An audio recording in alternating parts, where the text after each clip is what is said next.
what does it mean to be an atheist? What does that mean exactly?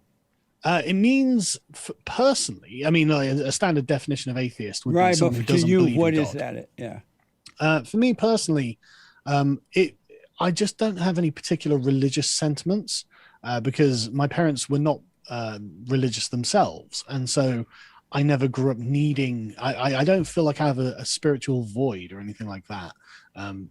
But I'm not an anti-theist. I think in my younger years I probably would have been, but these days I've actually been thinking a lot about what the religious types think God is in a different perspective, because there's a very difficult barrier in communication between those people who believe in God and those people who not necessarily don't believe in God but don't give it any thought or concern. Right. And I think that one way that the religious can speak to the irreligious on the subject is kind of, I don't want to say depersonalizing it, but I can't think of a better framing.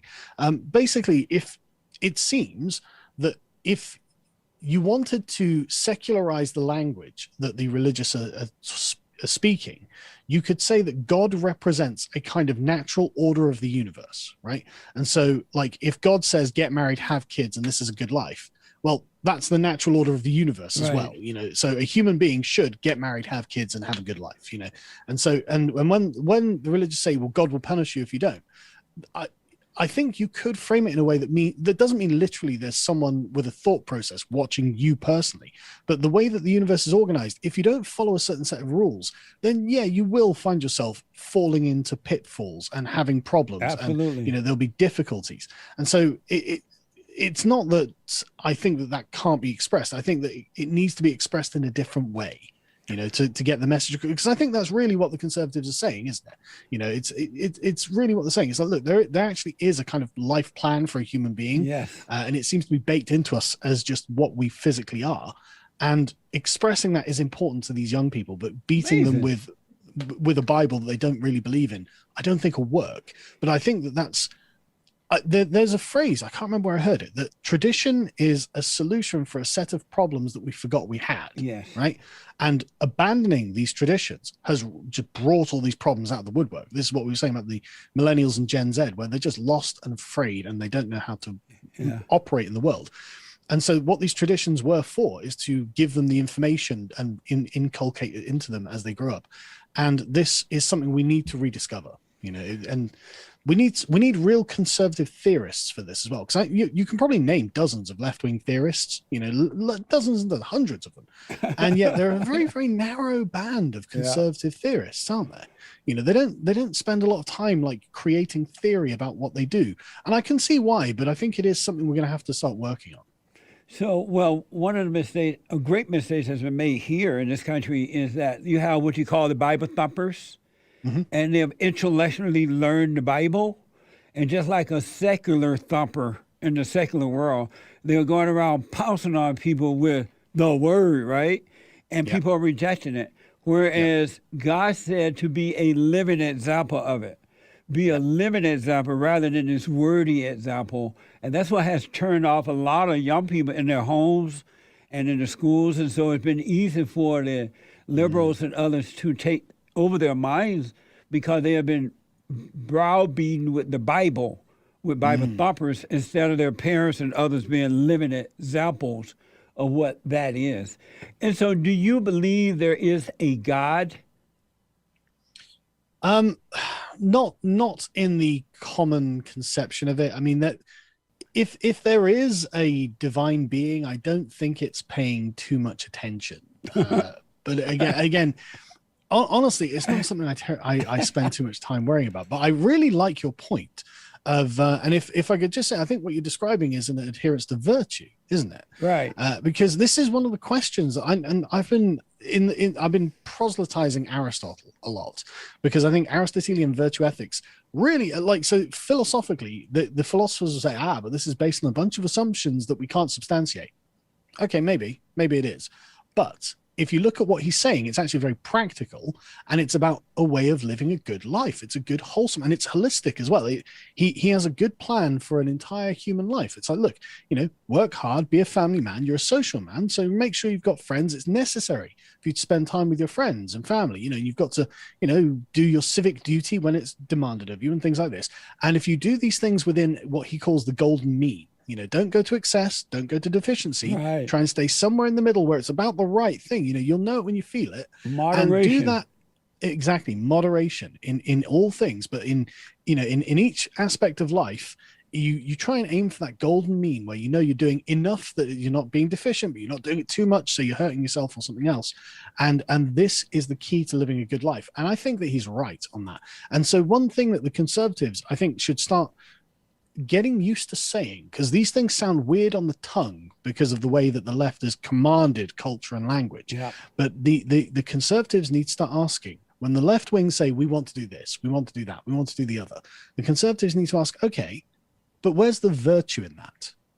If you can't demonstrate how that's a virtuous act, I'm going to consider that to be a vicious act. You tell me where the virtue is, and maybe I'll accept your argument, and maybe we can have an argument about whether it's virtuous.